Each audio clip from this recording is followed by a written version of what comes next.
Aujourd'hui, on va voir pourquoi la séparation est une illusion. Et quand je parle de séparation, je parle du fait que chaque individu est séparé. Quand on parle d'individu, on parle de dualité, individuelle.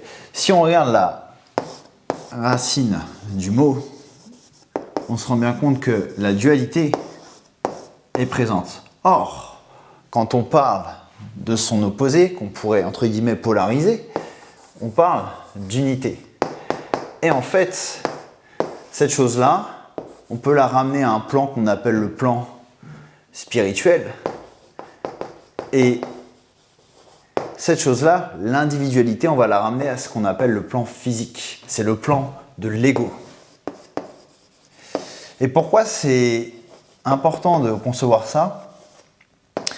En fait, quand on reste dans la matière, on va dire dans tout ce qui est physique, on a tendance à voir les choses pas telles qu'elles sont réellement. D'un point de vue métaphysique, tout est connecté et tout ne fait qu'un. Plus vous vous élevez sur des plans d'existence, donc que ce soit le plan mental, spirituel, émotionnel, et plus on va vers ce que l'on appelle l'unité, ce qu'on appelle de oneness en anglais. Et en fait, quand on parle de Dieu, de la source du tout, le tout à la base ne forme qu'un. Et si il ne forme qu'un, on parle bien d'unité, tout égale Dieu égale la source, vous l'appelez comme vous voulez, vous pouvez l'appeler l'univers si vous le souhaitez, même si pour moi l'univers ne représente pas exactement ça, parce que l'univers va représenter en fait la première forme de manifestation physique, donc là c'est un peu compliqué, mais la source ça veut dire la chose qui quelque part a tout créé, mais en fait quand vous analysez ça vous vous rendez compte d'une chose, c'est que l'individualité c'est l'unité mais sous forme de dualité. Et typiquement, pour simplifier la chose, imaginez que là vous avez une âme complète qui ne forme qu'un, et en fait chez les individus, chacun a une âme différente. Donc quelque part, quand vous incarnez votre corps, quand vous êtes là dans votre vie, là maintenant, là tout de suite ce que vous vivez, vous êtes une expression de Dieu ou de la source, mais juste individualisée. En fait, tout le monde est Dieu, mais sous une expression individuelle avec une certaine expérience à vivre. Et donc cette séparation, c'est important de comprendre qu'à l'origine, elle n'est pas. Et que plus vous vous élevez, plus il y a ce qu'on appelle le concept d'unité. Donc à quoi ça sert de comprendre ça? En fait, d'un point de vue atteinte d'objectifs, d'un point de vue atteinte de, on va dire, de développement de soi, se croire séparé, c'est une illusion. Et laissez-moi vous expliquer pourquoi. Plus vous pensez séparé, plus vous vous éloignerez de votre vraie nature qui est l'unité. Et en fait, un exemple assez simple, pour moi, c'est quelque chose que je perçois souvent. Pourquoi lorsque vous aidez des personnes, on va dire, qui comptent pour vous, même de façon générale, lorsque vous donnez à quelqu'un, vous avez un sentiment souvent d'épanouissement, un sentiment de, supposant que vous n'ayez pas d'insécurité, que vous ne soyez pas dans une attente de ce que, comment dire, quand vous donnez inconditionnellement, c'est ça le truc, quand vous donnez inconditionnellement, ce qui est votre nature, puisqu'à la base vous êtes abondant, quand vous donnez inconditionnellement, ça vous fulfill, ça vous épanouit. Parce qu'en fait, c'est comme si quelque part Dieu se nourrissait lui-même. Et c'est pour ça que si vous voulez être épanoui dans votre vie, une des premières choses à devoir faire, c'est de donner, mais sans attente de quoi que ce soit en retour. Parce que quelque part, c'est comme si la source se nourrissait, expérimentait elle-même ce qu'elle est venue faire. C'est un peu comme si, en fait, vous aviez un gros point central qui après faisait plein d'âmes comme ça. Imaginez que chaque trait, bon ça ne ressemblera pas à grand chose, hein, c'est un schéma très basique, c'est moche, on s'en fout. Mais là, imaginez que tout ça, c'est des âmes différentes. Chaque âme, elle a une expérience. Et en fait, après, quelque part, les âmes, elles s'interconnectent entre elles, vous voyez. Et après, elles ne font qu'un, quelque part. Et elles reviennent à leur état de base, si j'ose dire. Bon, voilà, c'est vraiment un schéma basique. Mais je vous parle de ça parce que, en fait, on est quand même dans un monde où l'ego joue un rôle très important, qu'on le veuille ou non, même si on n'y fait pas attention. Notre ego est notre véhicule physique, notre vaisseau physique. Et si on l'ignore et qu'on reste en fait vraiment, on va dire très terre à terre, purement dans la matière, en fait on oublie ce qu'il y a vraiment à l'intérieur de nous et ça peut vraiment nous conduire à être malheureux.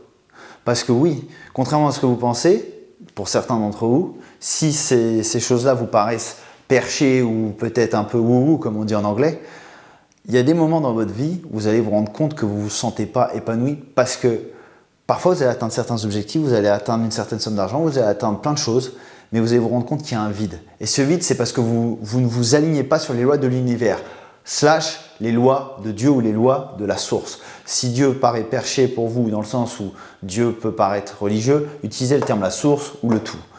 Les lois du tout, c'est-à-dire le tout, c'est-à-dire tout ce qui a été manifesté à partir de rien, mais à la fois de quelque chose. Donc là, on est dans le concept du paradoxe, où tout est en fait demi-vérité.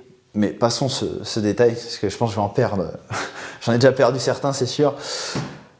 Mais vous serez malheureux si vous ne vous alignez pas sur le fait qu'à la base, tout ne forme qu'un et qu'il n'y a pas de séparation entre les êtres humains. Dans le plan physique, oui, il y a la séparation. Oui, vous ne faites pas un avec la table, vous ne faites pas un avec ce tableau, on ne fait pas un avec autre chose. Mais d'un point de vue au-delà du physique, d'un point de vue métaphysique, d'un point de vue vibratoire, tout est connecté. Et si on va dire que vous aviez une expérience en dehors de votre corps et que vous vous éleviez en termes de vibration, vous pourriez arriver à des stades où vous ne formez qu'un avec tout le monde. En tout cas, avec tout l'univers. Donc, l'idée, si vous devez tirer quelque chose de cette vidéo, c'est ne voyez pas le monde avec vos yeux. J'ai envie de dire, voyez-le plutôt d'un point de vue d'un point de vue source, d'un point de vue, en anglais on dit from a God point of view. Donc ce serait soit d'un point de vue avec l'esprit, soit d'un point de vue depuis la source, mais pas avec les yeux.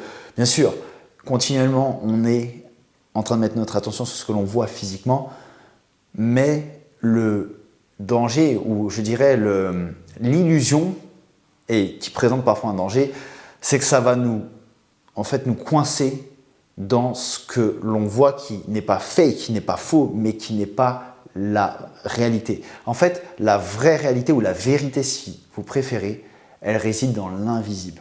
Et c'est ça que j'essaie de vous transmettre dans cette vidéo. Et la vérité, c'est que l'individualité, c'est ce qu'il y a de plus bas d'un point de vue, en fait, vibratoire. Or, nous, si on veut s'élever et que ça nous serve d'un point de vue voilà, ce soit encore une fois santé, amour, finance, peu importe, et qu'on veut être dans l'abondance et dans un alignement avec qui on est vraiment, eh bien, il faut surpasser cette illusion de l'individualité, de croire que telle ou telle personne, en fait, on est complètement séparé d'elle. Non, en fait, on est complètement connecté avec ces personnes. On est une partie de cette personne, et cette personne a une partie de nous. Donc ça, c'est ce qu'on appelle en fait le concept. J'en avais déjà parlé dans d'autres vidéos, petit aparté, mais il y a d'immanence. C'est-à-dire que comme un océan, vous avez une goutte d'eau. Une goutte d'eau, elle est présente dans l'océan. Et il y a de l'eau, mais il y a de l'eau partout. C'est-à-dire que vous avez la goutte, mais c'est la même chose partout. Et Dieu, ou la source, est partout ainsi. Il est en nous, mais à la fois aussi à l'extérieur, et il est partout. Donc quand on parle du fait que Dieu est partout, on parle aussi de transcendance. Voilà. Et donc quand vous avez ces deux concepts et que vous les intégrez, vous vous rendez compte d'une chose, c'est que vibratoirement et d'un point de vue métaphysique, tout le monde en fait ne forme qu'un. Et c'est pour cela qu'en réalité, plus on élève les consciences des gens, plus les gens ne forment qu'un. Plus on diminue la conscience des gens, donc on va les piéger avec des distractions, on va les piéger avec des choses qui les amènent vraiment dans des désirs qui sont, on va dire, très très très primaires. Que ce soit, si vous regardez en fait ce qui se passe pour manipuler les masses que l'on fait, on va laisser des sites pornographiques gratuits, on va autoriser de la malbouffe, on va autoriser à consommer, on va dire, une majorité de drogues, de choses comme ça, qui peuvent paraître, on va dire, pas dangereuses ou pas, qui n'ont pas d'impact, sans risque, mais en fait, c'est une façon de contrôler les masses, c'est de contrôler les esprits des personnes, parce que derrière, en fait, vous diminuez leur conscience, vous diminuez du coup leur capacité à avoir du pouvoir sur elles-mêmes, à prendre des décisions elles-mêmes de façon rationnelle, réfléchie et même, je dirais, intuitive. Et donc, ça les déconnecte d'elles-mêmes. Beaucoup de personnes sont déconnectées d'elles-mêmes, hélas. Et pourquoi? Parce qu'elles sont en fait trapped, j'allais dire, on va dire piégées dans le plan physique uniquement, où elles n'ont même plus vraiment accès à leur capacité mentale complète, ou en tout cas elles sont déconnectées en partie d'elles-mêmes, et du coup tout ce qui est lié à la spiritualité, et quand je parle de spiritualité, je parle de leur âme, parce que tout le monde a une âme, le vrai vous, il est dans votre âme, il est dans l'expression individuelle de la source, comme je disais, eh bien ces personnes-là en sont déconnectées, car elles sont trop piégées dans les désirs primaires, et sont hélas pas en capacité d'avoir ce type de réflexion, ce type d'introspection, et de pouvoir derrière passer à l'action et de faire des choses qui sont plus grandes qu'elles, qui les dépassent. Voilà, donc ne soyez pas illusionnés par l'individualité et revenez, je dirais, quand vous avez des doutes sur qui vous êtes, à votre vraie nature. Votre vraie nature, c'est l'abondance. C'est votre capacité à vous connecter aux autres, c'est votre capacité à n'être qu'un. Et alignez-vous sur les lois de l'univers, ça veut dire donner et vous recevrez. Et c'est ainsi que vous ressentirez ce principe d'unité. Et je vous assure que pour ma part, pour avoir fait beaucoup de business en ligne, pour avoir eu beaucoup de résultats et avoir fait un business où je n'étais plus aligné à la fin avec moi-même, ce concept-là, plus ça allait et plus je m'en éloignais et plus j'étais pas bien en fait au quotidien, plus j'étais quelque part malheureux, triste, inaccompli. Et pourtant, je peux vous assurer que j'avais déjà fait certainement beaucoup plus d'argent à 25 ans que la plupart des personnes feront dans leur vie. Et sans prétention, vraiment, c'est pas le but. C'est juste pour vous dire, ne vous faites pas avoir, parce que moi, ce qui m'est arrivé, c'est que j'ai été piégé aussi par ça, par cette individualité, par je vais être au-dessus, je vais avoir tout. Mais en fait, quelque part, dans ce que je faisais, je ne me servais pas moi-même et je ne servais pas, quelque part, la source ou le tout. Et donc, je ne pouvais pas être finalement heureux avec ça.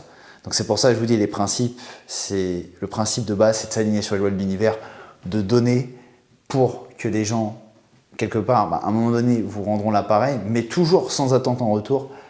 Et passé cela, vous serez en fait dans votre chemin vers l'unité.